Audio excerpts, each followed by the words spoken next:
Hello friends, એલકેકમાં તમારું સ્વાગત છે. હું આકાશ મહેતા. આજે આપણે ડિસ્કસ કરીશું કરંટ અફેર્સ જૂન મહિનાનું Gujarat specific. Let's start with the first news. આપણી પહેલી ન્યૂઝ છે ફ્રેન્ડ્સ કે આમાં recently chief minister Shri Bhupendrabhai પટેલના પ્રેઝન્સમાં 3 નોટેબલ એમઓયુ સાઇન કરવામાં આવ્યા.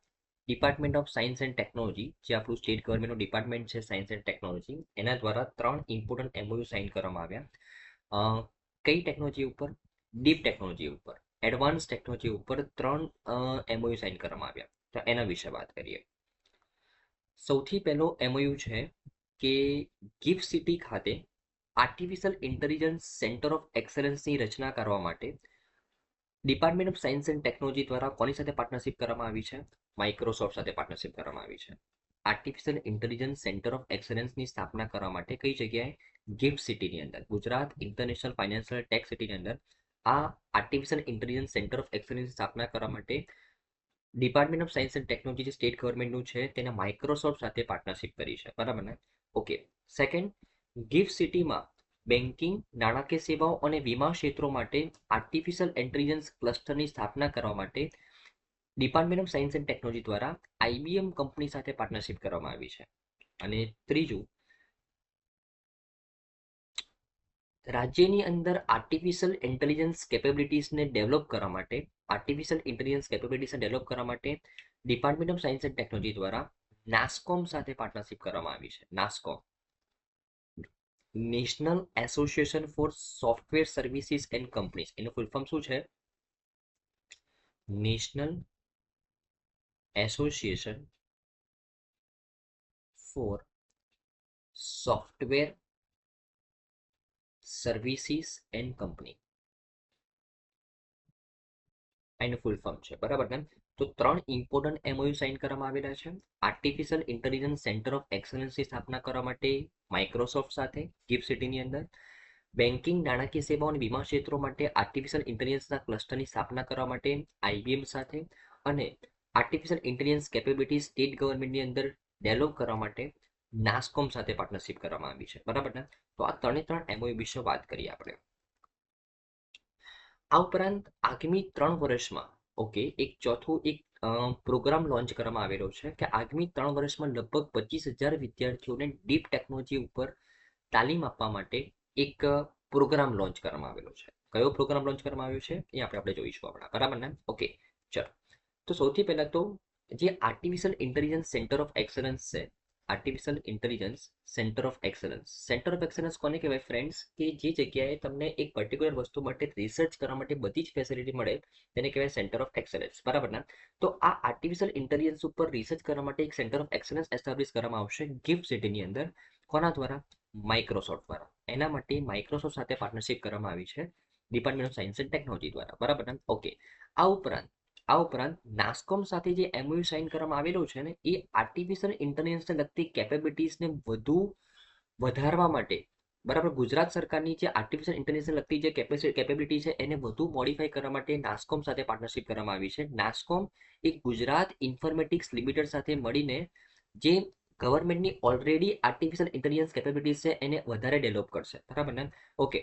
નાસ્કોમ એક કેન્દ્રની કામગીરીને દેખરેખ રાખશે અને ગુજરાત ઇન્ફોર્મેટિક્સ લિમિટેડ દ્વારા આધારભૂત જરૂરી ઓપરેટિંગ સિસ્ટમ અને વધારાનું ભંડોળ પૂરું પાડવામાં મદદ કરશે. સિમ્પલ. બરાબર ને? આ ઉપરાંત માઇક્રોસોફ્ટ અને નાસ્કોમ સાથેના બંને જે કરારો છે એ 5 વર્ષ સુધી કરવામાં આવેલા છે. બરાબર ને? જે આર્ટિફિશિયલ ઇન્ટેલિજન્સ કેન્દ્રની તાત્કાલિક સ્થાપનાની ખાતરી આપે છે. બરાબર ને? ઓકે. અને આ જે પહેલનો ઉદ્દેશ્ય માત્ર એક મજબૂત ડિજિટલ ઇકોસિસ્ટમ કેળવવાનો નહીં, નવીનતા લાવવાનો નથી, પરંતુ ડિજિટલ ક્ષેત્રમાં યુવાનો માટે રોજગારીની વધુ તકો ઊભી કરવાનો છે. બરાબર ને? તો આ હેતુથી આ એમઓયુ સાઇન કરવામાં આવેલો છે. બરાબર ને? ઓકે. અને આ ઉપરાંત જે ગિફ્ટ સિટીની અંદર જે બેંક્સ છે, જે ફાઇનાન્શિયલ સર્વિસીસ છે, જે ઇન્સ્યોરન્સ કંપનીઝ છે, તેની આર્ટિફિશિયલ ઇન્ટેલિજન્સ એપ્લિકેશન્સને વધારે ડેવલપ કરવા માટે સ્ટેટ ગવર્મેન્ટ દ્વારા ડિપાર્ટમેન્ટ સાયન્સ એન્ડ ટેકનોલોજી દ્વારા કોની સાથે પાર્ટનરશિપ કરવામાં આવી છે? આઈબીએમ સાથે પાર્ટનરશિપ કરવામાં આવી છે. ઓલરેડી આઈબીએમની જે ટેકનોલોજી છે એ દેશની 80% નાણાકીય સંસ્થાઓ પહેલેથી જ ઉપયોગમાં લઈ રહી છે, પરંતુ ગિફ્ટ સિટીની અંદર જે બેંકો છે, નાણાકીય સેવાઓ છે, વીમા કંપનીઓ છે, તે હવે આઈબીએમનું વોટસન એક્સ પ્લેટફોર્મનો ઉપયોગ કરશે, બરાબર ને. અને આઈબીએમના આ અદ્યતન પ્લેટફોર્મ અને ક્લાઉડ ઇન્ફ્રાસ્ટ્રક્ચર દ્વારા ગિફ્ટ સિટીમાં ફિનટેક કંપનીઓ એક એક્શનેબલ આર્ટિફિશિયલ ઇન્ટેલિજન્સ સોફ્ટવેર વિકસાવી શકે છે, બરાબર ને, જે સમગ્ર બેન્કિંગ, નાણાકીય સેવા અને વીમા ક્ષેત્રમાં આર્ટિફિશિયલ ઇન્ટેલિજન્સ સંચાલિત ડિજિટલ સોલ્યુશન્સ પ્રદાન કરવાની તેમની ક્ષમતાને મજબૂત બનાવી શકે છે. સિમ્પલ, બરાબર ને. તો ગિફ્ટ સિટીની અંદર જે પણ આ બેન્કિંગ સેક્ટરની નાણાકીય સેવાઓ આપતી જે સંસ્થાઓ છે, બરાબર, એની આર્ટિફિશિયલ ઇન્ટેલિજન્સની કેપેબિલિટીમાં ઘણો વધારો થશે આઈબીએમના આ સોફ્ટવેરનો ઉપયોગ કરીને, બરાબર ને. Okay okay. અને આ ઉપરાંત એક ખૂબ જ ઇમ્પોર્ટન્ટ યોજના લોન્ચ કરવામાં આવી રહી છે. આ યોજનાની અંદરમાં શું કરવામાં આવશે? યોજનાનું નામ શું છે? કે જે ઉભરતા ઉદ્યોગ છે, બરાબર ને, જે ઉભરતા ઉદ્યોગ છે કે જેમાં એડવાન્સ ટેકનોલોજીનો ઉપયોગ થઈ રહ્યો છે, બરાબર ને, એની અંદર જે રિક્વાયર્ડ ટેલેન્ટ છે એ જરૂરી રિક્વાયર્ડ ટેલેન્ટ મળી શકે, બરાબર ને, તેના માટે સરકારે એક પોલિસી લોન્ચ કરી છે, આઈટી અને આઈટીએસ પોલિસી, અને એની હેઠળ અપસ્કિલિંગ ઇન્ડસ્ટ્રી રેડી ટેલેન્ટ પ્રોગ્રામ શરૂ કર્યો છે. આ અપસ્કિલિંગ ઇન્ડસ્ટ્રી રેડી ટેલેન્ટ પ્રોગ્રામની અંદર ટોટલ 25,000 સ્ટુડન્ટ્સને ડીપ ટેકનોલોજીની અંદર ટ્રેનિંગ આપવાનો ટાર્ગેટ રાખવામાં આવેલો છે. આ ઉપરાંત આઈટીઆઈ ગાંધીનગર અને સાયન્સ સિટી વચ્ચે રાજ્યભરમાં 10,000 વિદ્યાર્થીઓને સ્ટીમ સ્ટીમ સેક્ટરની અંદર ટ્રેન કરવામાં આવશે. 180 સ્ટીમ વર્કશોપ યોજવામાં આવશે, બરાબર ને. 10,000 વિદ્યાર્થીઓને જે તાલીમ આપશે. સ્ટીમ વર્કશોપનો મતલબ શું થઈ ગયો? સાયન્સ, ટેકનોલોજી, એન્જિનિયરિંગ અને મેથેમેટિક્સ, આ 4 સેક્ટરની અંદર 10,000 વિદ્યાર્થીઓને નોલેજ પ્રોવાઈડ કરવામાં આવશે, ટ્રેનિંગ પ્રોવાઈડ કરવામાં આવશે, બરાબર ને. તો અપસ્કિલિંગ ઇન્ડસ્ટ્રી રેડી ટેલેન્ટ પ્રોગ્રામ, એની અંદરમાં ડીપ ટેકનોલોજીની અંદરમાં 25,000 સ્ટુડન્ટ્સને ટ્રેન કરવાનો ઉદ્દેશ્ય છે નેક્સ્ટ 3 વર્ષની અંદર. જેની આ 25,000 સ્ટુડન્ટ્સને ટ્રેન કરવા માટે, ડીપ ટેકનોલોજીની અંદર ટ્રેન કરવા માટે ઘણી બધી યુનિવર્સિટીઝ અને ઘણા બધા જે કોર્સ ડિઝાઇનર્સ છે તે સાથે મળીને કામ કરી રહ્યા છે. અને આઈટીઆઈ ગાંધીનગર અને સાયન્સ સિટી વચ્ચે એમઓયુ સાઇન થયું છે કે તે 10,000 વિદ્યાર્થીઓને 180 સ્ટીમ વર્કશોપ દ્વારા સ્ટીમ સેક્ટરની અંદર ટ્રેન કરશે. સિમ્પલ, બરાબર ને. ઓકે. તો આઈ થિંક તમને સારી રીતે ખબર પડી હશે ફ્રેન્ડ્સ. ઓકે. તો ન્યૂઝને એકવાર રિવાઇઝ કરી લઈએ કે વિજ્ઞાન અને ટેકનોલોજી ડિપાર્ટમેન્ટ દ્વારા ડીપ ટેકનોલોજી પહેલું ઉપર 3 નોંધપાત્ર એમઓયુ સાઇન કરવામાં આવેલા છે. પહેલું MOU artificial intelligence centre of એક્સલન્સની એસ્ટાબ્લિશમેન્ટ કરવાનું છે ગિફ્ટ સિટીની અંદર. કોની સાથે પાર્ટનરશિપ કરીને? માઇક્રોસોફ્ટ સાથે પાર્ટનરશિપ કરીને. સેકન્ડ એમઓયુ ગિફ્ટ સિટીની અંદર જે પણ બેન્કિંગ સંસ્થાઓ છે, નાણાકીય સેવા આપતી સંસ્થાઓ છે, વીમા ક્ષેત્રો છે, તેમાં આર્ટિફિશિયલ ઇન્ટેલિજન્સના કેપેબિલિટી ડેવલપ કરવા માટે આઈબીએમ સાથે પાર્ટનરશિપ કરવામાં આવી છે. આ ઉપરાંત આઈબીએમ એક રાજ્યની સ્કૂલો અને યુનિવર્સિટીઝને આર્ટિફિશિયલ ઇન્ટેલિજન્સના ઉપર ક્યુરિક્યુલમ ડિઝાઇન કરવામાં મદદ કરશે, બરાબર ને. તો એના માટે પણ એમઓયુ સાઇન કરવામાં આવેલો છે. અને ત્રીજું કે સ્ટેટ ગવર્મેન્ટની અંદર આર્ટિફિશિયલ ઇન્ટેલિજન્સ કેપેબિલિટીઝને ઇમ્પ્રૂવ કરવા માટે નાસ્કોમ સાથે પાર્ટનરશિપ કરવામાં આવી છે. 5 વર્ષના એગ્રીમેન્ટ સાઇન કરવામાં આવેલા છે. અને આ ઉપરાંત 25,000 સ્ટુડન્ટ્સને આવનારા 3 વર્ષની અંદર ડીપ ટેકનોલોજી ઉપર ટ્રેન કરવા માટે upskilling industry ready training programme launch કરવામાં આવેલો છે આઈટી એન્ડ આઈટીએસ પોલિસીની અંડરમાં, બરાબર. જેમાં 25,000 સ્ટુડન્ટ્સને ટ્રેન કરવામાં આવશે અને 10,000 વિદ્યાર્થીઓને સ્ટીમ સેક્ટરમાં ટ્રેન કરવા માટે 180 સ્ટીમ વર્કશોપ યોજશે. કોણ કોણ? આઈટીઆઈ ગાંધીનગર અને સાયન્સ સિટી, બરાબર ને. ઓકે. તો આઈ થિંક તમને ન્યૂઝ સારી રીતે ખબર પડી હશે ફ્રેન્ડ્સ. બહુ જ ઇમ્પોર્ટન્ટ ન્યૂઝ છે. ઓકે, ચલો ભાઈ નેક્સ્ટ ન્યૂઝ છે ફ્રેન્ડ્સ કે રિસેન્ટલી મુખ્યમંત્રીજીએ ગાંધીનગરમાં 44 રિચાર્જ બોરવેલનું ઉદ્ઘાટન કર્યું. એના વિશે વાત કરીએ.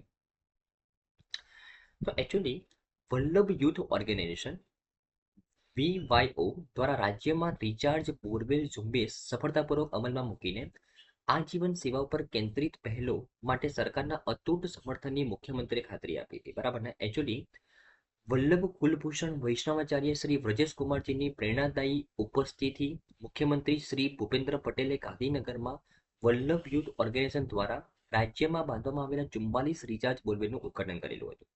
એકચ્યુઅલી વલ્લભ યુથ ઓર્ગેનાઇઝેશન આ એક એનજીઓ છે.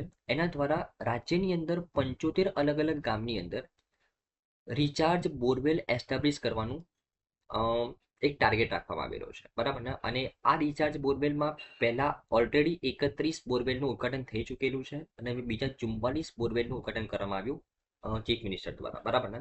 તો રિચાર્જ બોરવેલના માધ્યમથી શું કરવામાં આવશે? પાણીનું કન્ઝર્વેશન કરવામાં આવશે. 75 ગામડાની અંદર આવા એક આર્ટિફિશિયલ બોરવેલ ક્રિએટ કરવામાં આવેલા છે કે જે પાણીનું કન્ઝર્વ કરી શકે, બરાબર ને.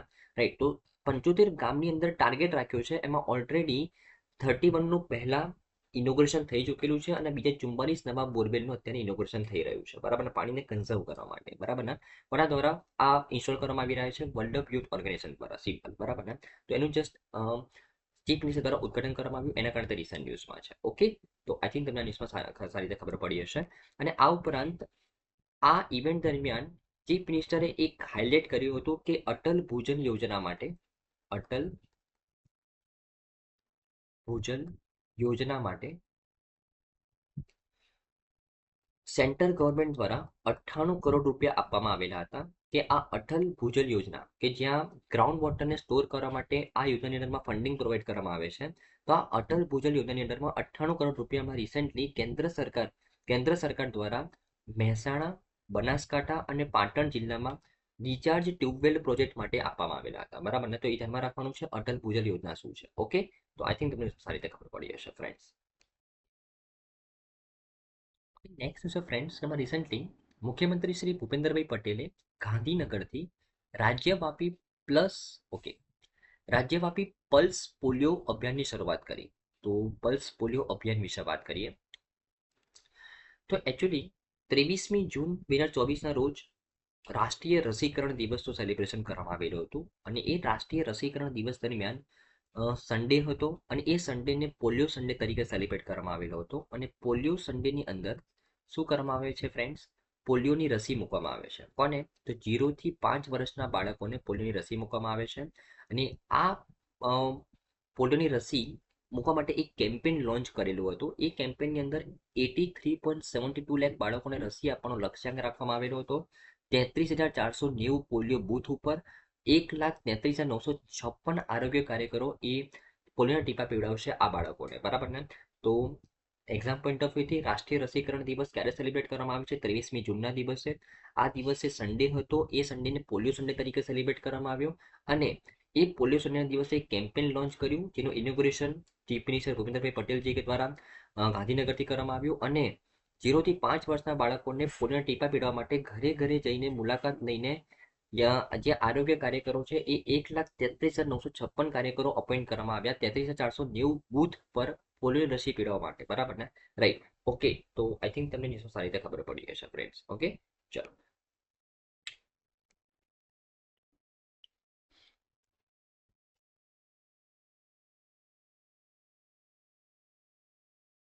આપણી નેક્સ્ટ ન્યૂઝ ફ્રેન્ડ્સ, એમાં રિસેન્ટલી મુખ્યમંત્રીએ અમદાવાદમાં મેસેન્જર્સ ઓન સાયકલ રેલીને ફ્લેગ ઓફ કરાવ્યો. એના વિશે વાત કરીએ કે મેસેન્જર્સ ઓન સાયકલ રેલી શું છે, એના વિશે જોઈએ. તો મુખ્યમંત્રી શ્રી ભૂપેન્દ્રભાઈ પટેલે અમદાવાદની HL કોલેજ ઓફ કોમર્સના કેમ્પસ ખાતેથી મેસેન્જર્સ ઓન સાયકલ રેલીને ફ્લેગ ઓફ કર્યું. આ જે રેલી છે એ રેલીનું આયોજન હેલન કેલરના 144મા જન્મદિવસની ઉજવણીમાં સેન્સ ઇન્ટરનેશનલ ઇન્ડિયા દ્વારા આ રેલીનું આયોજન કરવામાં આવેલું હતું. આ રેલીનું આયોજન મુખ્યત્વે દિવ્યાંગ સમુદાયના સમર્થનમાં આ ચેરિટી રાઇડનું આયોજન કરવામાં આવેલું હતું. એકચ્યુઅલી હું વાત કરું, સેન્સ ઇન્ટરનેશનલ ઇન્ડિયા એક સંસ્થા છે, આપણે કહી શકીએ એક NGO છે, જે દિવ્યાંગ સમુદાયને સપોર્ટ કરે છે. સ્પેશિયલી જે ડીફ હોય, જે બ્લાઇન્ડ હોય, તે લોકોને સપોર્ટ કરે છે.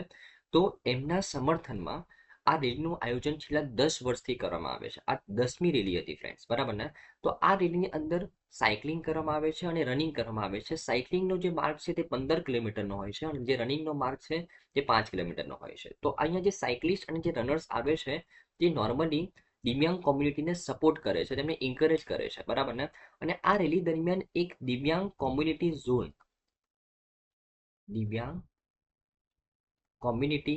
ઝોન બનાવવામાં આવે. આ દિવ્યાંગ કોમ્યુનિટી ઝોનની અંદર લોકોની અંદર અવેરનેસ ક્રિએટ કરવામાં આવે કે આ દિવ્યાંગ લોકો કઈ કઈ ટાઈપની મુશ્કેલીઓ ફેસ કરી રહ્યા છે, તેમને કયા કયા ટાઈપની હેલ્પની જરૂર છે, બરાબર ને. આપણે તેમને કેવી રીતના સિમ્પથી પ્રોવાઈડ કરી શકીએ, બરાબર ને. તો લોકોની અંદર અવેરનેસ ક્રિએટ કરવા માટે આ રેલીનું આયોજન કરવામાં આવે છે. કોના દ્વારા? સેન્સ ઇન્ટરનેશનલ ઇન્ડિયા દ્વારા 10 વર્ષથી, બરાબર ને. ઓકે, સાયકલિંગ અને રનિંગનું આયોજન કરવામાં આવે છે, સિમ્પલ, બરાબર ને. તો મેસેન્જર્સ ઓન સાયકલ રેલી ને ફ્લેગ ઓફ કર્યું ચીફ મિનિસ્ટર દ્વારા. કોના જન્મદિવસની ઉજવણીમાં? Helen Keller. તમારે હોમવર્ક છે કે હેલન કેલર કોણ હતા, બરાબર ને. અને એમના જન્મદિવસની ઉજવણીમાં આપણે આ મેસેન્જર ઓન સાયકલ રેલીનું આયોજન કરેલું હતું, બરાબર ને. કોના દ્વારા? સેન્સ ઇન્ટરનેશનલ ઇન્ડિયા દ્વારા. ઓકે, તો આઈ થિંક તમને સારી રીતે ખબર પડી જશે, ફ્રેન્ડ્સ. આપણી નેક્સ્ટ ન્યૂઝ છે ફ્રેન્ડ્સ, એમાં રિસન્ટલી મુખ્યમંત્રી શ્રી ભૂપેન્દ્રભાઈ પટેલના નેતૃત્વમાં નડાબેટ ખાતે 10મો વિશ્વ યોગ દિવસ યોજાયો. બરાબર, એના વિશે વાત કરીએ. તો આપણને બધાને જ ખબર છે, સૌથી પહેલા તો હું તમને ઇન્ટરનેશનલ યોગ ડે વિશે વાત કરું તો એકચ્યુઅલી ડિસેમ્બર 2014માં યુએનની અંદર એક રિઝોલ્યુશન પાસ કરવામાં આવ્યું કે આપણે 21 જૂન 2015થી દર વર્ષે 21 જૂને ઇન્ટરનેશનલ યોગ ડે સેલિબ્રેટ કરીશું. અને યુએનની અંદર જે પ્રપોઝલ રાખવામાં આવેલું હતું કે આપણે દર વર્ષે ઇન્ટરનેશનલ યોગ ડે સેલિબ્રેટ કરવો જોઈએ, એ પ્રપોઝલ ભારતે રાખેલું હતું, પીએમ મોદીજી દ્વારા રાખવામાં આવેલું હતું. બરાબર, જે યુએનની 69th યુએન જનરલ એસેમ્બલીનું આયોજન કરવામાં આવેલું હતું, ત્યારે પીએમ મોદીએ જ્યારે સંબોધન કર્યું ત્યારે તેમણે પ્રપોઝલ રાખેલું હતું કે એક ઇન્ટરનેશનલ યોગા ડે સેલિબ્રેટ થવું જોઈએ, જેથી કરીને લોકોની અંદર યોગાની બાબતમાં યોગાના બેનિફિટ્સની બાબતમાં અવેરનેસ ક્રિએટ થઈ શકે, લોકોની હેલ્થ સુધરી શકે. બરાબર ને, એના માટે એ પ્રપોઝલને ધ્યાનમાં રાખીને યુએનએ એક રિઝોલ્યુશન પાસ કર્યું ડિસેમ્બર 2014ની અંદર કે આપણે દર વર્ષે 21 જૂન 2015થી દર વર્ષે આપણે ઇન્ટરનેશનલ યોગા ડે સેલિબ્રેટ કરીશું. ત્યારથી લઈને અત્યાર સુધી 10 વર્ષ થઈ ગયા. આ 10th એનિવર્સરી હતી ફ્રેન્ડ્સ. બરાબર ને, અને 21 જૂન 2024 જે યોગા ડે સેલિબ્રેટ કરવામાં આવ્યો ઇન્ટરનેશનલ યોગા ડે, એ રાજ્ય કક્ષાએ સીએમની નિગરાણીમાં ક્યાં સેલિબ્રેટ કરવામાં આવ્યો ફ્રેન્ડ્સ? નડાબેટ ખાતે. નડાબેટ ક્યાં છે? તો એક બનાસકાંઠાની અંદર ઇન્ડિયા પાકિસ્તાનની જે બોર્ડર છે, ઇન્ટરનેશનલ બોર્ડર, બરાબર ને, ભારત પાકિસ્તાનની, ત્યાં આ ઇન્ટરનેશનલ યોગા ડેનું સેલિબ્રેશન કર્યું ચીફ મિનિસ્ટર નેતૃત્વની અંદર. બરાબર ને, અને એ જ વખતે પીએમ શ્રીનગરની અંદર યોગ દિવસની ઉજવણી કરતા હતા. બરાબર, તો બંને ઇવેન્ટનું લાઈવ બ્રોડકાસ્ટિંગ થતું હતું એક જ જગ્યાએ. બરાબર ને, ઓકે. અને આ દિવસે લાખોની સંખ્યામાં રાજ્યની અંદર લોકો સાથે મળીને યોગ કરતા હતા. અને 1.5 લાખથી પણ વધુ લોકોએ આ ઇવેન્ટમાં ભાગ લીધેલો હતો. અને એ ઇવેન્ટ દરમિયાન ચીફ મિનિસ્ટર દ્વારા એક અનાઉન્સમેન્ટ કરવામાં આવ્યું કે રાજ્યની અંદર 51 યોગ સ્ટુડિયોની સ્થાપના કરવામાં આવશે. બરાબર, આ 51 યોગ સ્ટુડિયોની અંદર લોકોની અંદર યોગની બાબતમાં અવેરનેસ ક્રિએટ કરવામાં આવશે. યોગને વધારે અફોર્ડેબલ અને એક્સેસિબલ બનાવવામાં આવશે. જે સમુદાયના લોકો હજી સુધી યોગ નથી પહોંચ્યો, તેમને યોગ સુધી પહોંચાડવા માટે, બરાબર ને, આ 51 યોગ સ્ટુડિયો કામ કરશે. સિમ્પલ. બરાબર ને, રાઈટ. આ વખતની જે થીમ હતી ઇન્ટરનેશનલ યોગ ડેની, એ થીમ શું હતી? Yoga for self and safety. આ વખતે થીમ હતી. બરાબર ને, રાઈટ. ઓકે, તો એ થીમ ઉપર યોગા ડેનું સેલિબ્રેશન કરવામાં આવેલું હતું આ વખતે. ઓકે, તો આઈ થિંક તમને સારી રીતે ખબર પડી હશે ફ્રેન્ડ્સ. યોગા ખૂબ જ જરૂરી છે. તે સંપૂર્ણ સુખ પ્રાપ્ત કરવા માટે, આંતરિક શાંતિ, માનસિક સ્પષ્ટતા અને બૌદ્ધિક વિકાસને પ્રોત્સાહન આપવા માટે યોગાનો ખૂબ જ ઇમ્પોર્ટન્ટ રોલ છે. તો દરેકની લાઈફમાં યોગા ખૂબ જ ઇમ્પોર્ટન્ટ રોલ પ્લે કરે, એના માટે લોકોની અંદર અવેરનેસ ક્રિએટ કરવા માટે આ દિવસનું સેલિબ્રેશન કરવામાં આવે છે. બરાબર ને, ઓકે. તો આઈ થિંક તમને ન્યૂઝમાં ખબર પડી હશે ફ્રેન્ડ્સ.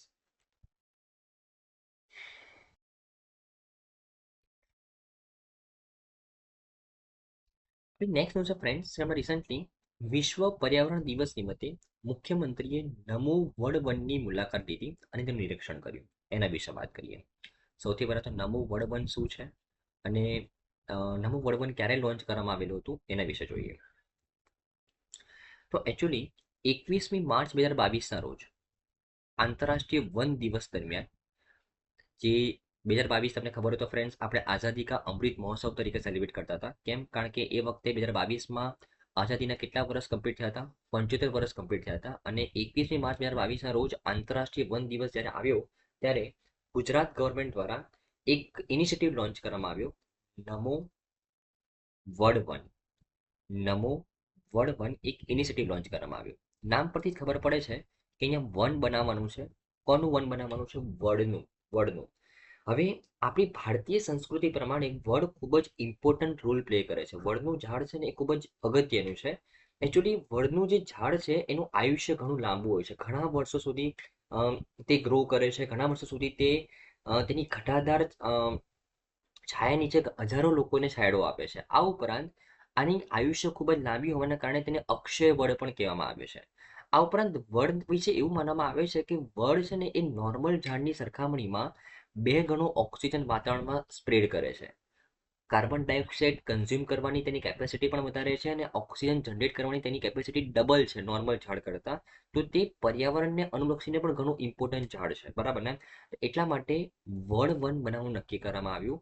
21મી માર્ચ 2022ના રોજ આંતરરાષ્ટ્રીય વન દિવસના રોજ 75 વડ વન બનાવવાનું નક્કી કરવામાં આવેલું હતું. કેટલા? 75 વડ વન બનાવવાનું નક્કી કરવામાં આવેલું હતું. અને અત્યારે આપણા રાજ્યમાં 82 વડ વન છે. તો 75નું ટાર્ગેટ તો ઓલરેડી કમ્પ્લીટ થઈ ચૂકેલું છે. અને અત્યારે 100 વડ વન બનાવવાનું ટાર્ગેટ રાખવામાં આવેલો છે. અને દરેક વડ વનની અંદર મિનિમમ 75 વડ એસ્ટાબ્લિશ કરવાનો ટાર્ગેટ છે. બરાબર ને? તો દરેક વડ વનની અંદર મિનિમમ કેટલા ઝાડ હોવા જોઈએ? 75. અને એવા 100 વડ વન બનાવવાનો ટાર્ગેટ રાખવામાં આવેલો છે. શરૂઆતમાં 75નો ટાર્ગેટ હતો, પણ હવે ટાર્ગેટ વધારીને કેટલો કરી દીધો છે? 100 કરી દીધો છે. બરાબર ને? તો હવે એવા વડ વનની મુલાકાત લીધી છે તેમના મુખ્યમંત્રીજી દ્વારા. તેને ઇન્સ્પેક્ટ કર્યું, નિરીક્ષણ કર્યું. બરાબર ને? ક્યારે નિરીક્ષણ કર્યું? કે જ્યારે હમણાં વર્લ્ડ એન્વાયરમેન્ટ ડે નું સેલિબ્રેશન થયું 5મી જૂનના દિવસે, ત્યારે તેનું નિરીક્ષણ કરવામાં આવ્યું. બરાબર ને? તો બહુ જ ઇમ્પોર્ટન્ટ ક્વેશ્ચન્સ બની શકે. આંતરરાષ્ટ્રીય વન દિવસ સેલિબ્રેશન આપણે ક્યારે કરીએ છીએ? 21મી માર્ચ.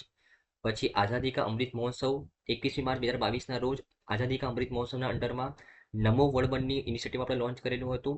75 નમો વડવન બનાવવાના હતા અલગ અલગ જગ્યાએ, જે ટાર્ગેટ વધારીને હવે 100 કરી દીધેલો છે. અને અત્યારે ઓલરેડી આપણે 82 વડવન બનાવી દીધેલા છે. અને દરેક વડવનની અંદર મિનિમમ 75 વડ એસ્ટાબ્લિશ કરવાનો ટાર્ગેટ છે. બરાબર ને? ઓકે, તો આઈ થિંક તમને આ ન્યૂઝમાં સારી રીતે ખબર પડી જશે. વડ અક્ષય વડ પણ કહેવામાં આવે છે. બરાબર ને? અને તેનું પર્યાવરણલક્ષી ખૂબ જ ઇમ્પોર્ટન્ટ રોલ પ્લે કરે છે, બિકોઝ તેની જે ઓક્સિજન જનરેટ કરવાની કેપેસિટી છે નોર્મલ ઝાડ કરતાં કેવી હોય છે ફ્રેન્ડ્સ? ડબલ હોય છે. ઓકે, તો આઈ થિંક તમને ન્યૂઝમાં સારી રીતે ખબર પડી જશે.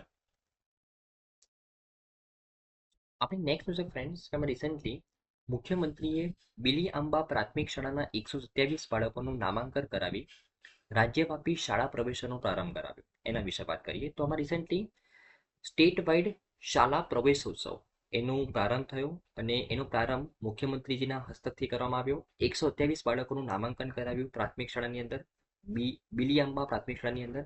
અને ત્યાંથી આ રાજ્યવ્યાપી શાળા પ્રવેશનો પ્રારંભ કરવામાં આવ્યો. આ ઉત્સવ વિશે વાત કરીએ, આ ઇવેન્ટ વિશે વાત કરીએ તો વડાપ્રધાનના વિકસિત ભારત માટેના વિઝનમાં નેતૃત્વને અનુરોધ કર્યો અને મજબૂત શિક્ષણ પાયા દ્વારા વિકસિત ગુજરાતના વિકાસ ઉપર ધ્યાન કેન્દ્રિત કર્યું. મુખ્યમંત્રીનું કહેવું શું છે કે જો આપણે વિકસિત ભારત જોઈએ તો એના માટે આપણે પહેલા વિકસિત ગુજરાત બનાવવું પડશે. એના માટે એજ્યુકેશન ખૂબ જ ઇમ્પોર્ટન્ટ રોલ પ્લે કરે છે. તો આ ઇવેન્ટ દરમિયાન વાલીઓ, શિક્ષકો અને જે એસએમસીના સભ્યો છે, બરાબર ને, એની અંદર અવેરનેસ ક્રિએટ કરવામાં આવી કે એજ્યુકેશન કેટલું ઇમ્પોર્ટન્ટ રોલ પ્લે કરે છે. અને જો આપણે વિકસિત ભારત ડેવલપ કરવું હશે તો એજ્યુકેશન તેનું બેઝ છે ફ્રેન્ડ્સ. બરાબર ને? ઓકે, આ ઉપરાંત મુખ્યમંત્રી શ્રી ભૂપેન્દ્ર પટેલે વિકસિત ભારતનું નિર્માણ કરવાના વડાપ્રધાન શ્રી નરેન્દ્ર મોદીના વિઝનને અનુરૂપ એક મજબૂત શૈક્ષણિક પાયા દ્વારા વિકસિત ગુજરાતનો વિકાસ કરવા પર ભાર મૂકેલો હતો. મુખ્યમંત્રી રાજ્ય સરકારના દૂરના ગામડાઓમાં શિક્ષણની સુવિધાઓ સુધારવા માટે અને વિદ્યાર્થીઓની પ્રતિભાને સક્રિયપણે ટેકો આપવાના પ્રયાસનો ઉલ્લેખ કરેલો હતો. કેવી રીતના આપણે ગામડાઓની અંદર શિક્ષણની સુવિધા વધારવા માટે કેવી રીતના રાજ્ય સરકાર કામ કરી રહ્યું છે એ દરેક પહેલ વિશે અહીંયા વાત કરવામાં આવી. રાઈટ. ભૂપેન્દ્ર પટેલે 21માં રાજ્યવ્યાપી શાળા પ્રવેશો દરમિયાન ડાંગ જિલ્લાના આદિવાસી વિસ્તારમાં આવેલી બિલિયામ્બા પ્રાથમિક શાળામાં બાળકોની નોંધણી કરી હતી. અને એ વખતે આ સંબોધન કરેલું હતું. તો 21મો રાજ્યવ્યાપી શાળા પ્રવેશોનું ઇનોગ્રેશન કરવામાં આવ્યું ભૂપેન્દ્ર પટેલ દ્વારા. ડાંગ જિલ્લાનો જે આદિવાસી વિસ્તાર છે તેમાં આવેલી બિલિયામ્બા પ્રાથમિક શાળામાં 123 બાળકોને નોંધણી કરાવીને આ પ્રવેશોત્સવનું આયોજન કરવામાં આવેલું હતું. અત્યાર સુધી આ 21મો સ્ટેટ વાઇડ પ્રવેશોત્સવ હતો, ધ્યાનમાં રાખવાનું છે. બરાબર ને? મુખ્યમંત્રીશ્રીએ આદિવાસી બાળકોને ઉચ્ચ શિક્ષણ અને કારકિર્દીના ઘડતરને લક્ષ્યમાં રાખીને વિવિધ કલ્યાણકારી યોજનાઓનો ઉપયોગ કરીને ઉજ્જવળ ભવિષ્ય માટે પ્રયત્ન કરવા માટે અનુરોધ કર્યો હતો. અને પ્રધાનમંત્રી શ્રી નરેન્દ્ર મોદીએ સૌનો સાથ, સૌનો વિકાસ, સૌનો વિશ્વાસ અને સૌનો પ્રયાસનું જે સૂત્ર આપ્યું છે, જે આવનારી પેઢીને શિક્ષણ અને જ્ઞાન સાથે સશક્ત બનાવવાના સામૂહિક પ્રયાસોને પ્રોત્સાહિત કરે છે, જેનાથી વિકસિત ભારત માટે વિકસિત ગુજરાતને પણ પ્રોત્સાહન મળે છે. તો મુખ્યમંત્રી દ્વારા આ સંબોધનની અંદર, આ પ્રવેશોત્સવના સંબોધનની અંદર જે પીએમ મોદીનો જે સૂત્ર છે, સૌનો સાથ, સૌનો વિકાસ, સૌનો વિશ્વાસ, સૌનો પ્રયાસ, એના ઉપર ભાર મૂકવામાં આવ્યો કે જો દેશને વિકસિત થવું હશે તો જે રિમોટ એરિયામાં જે લોકો રહે છે તેમને પણ વિકસિત થવું પડશે. તેના માટે સરકાર પણ પ્રયત્ન કરી રહી છે અને તે લોકોએ પણ આગળ ભણવાનું છે. બરાબર? જેથી કરીને વિકસિત ગુજરાત બની શકે અને વિકસિત ભારત બની શકે. સિમ્પલ. બરાબર ને? મુખ્યમંત્રી શાળાની સુવિધાઓનું વ્યક્તિગત રીતે નિરીક્ષણ કર્યું, જેમાં કોમ્પ્યુટર લેબ, વર્ગખંડો અને પરિસરમાં ટપક સિંચાઈ દ્વારા સિંચાઈ કરેલા વૃક્ષારોપણનો પણ સમાવેશ થાય છે. તેમણે બિલિયામ્બા શાળામાં લીમડાનું વૃક્ષ વાવ્યું, જેમાં પર્યાવરણ સંરક્ષણ અને વિકાસનું મહત્વ સમજાવેલું હતું. બરાબર ને?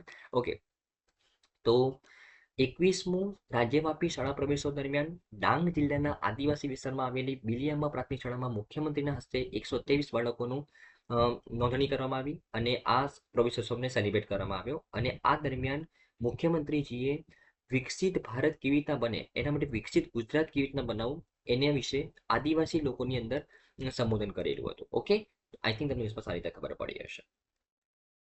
તો આઈ થિંક તમને આ ન્યૂઝમાં સારી ઓકે તો આઈ થિંક ફ્રેન્ડ્સ આની તમામ ન્યૂઝમાં તમને સારી રીતે ખબર પડી હશે. Thank you friends, by.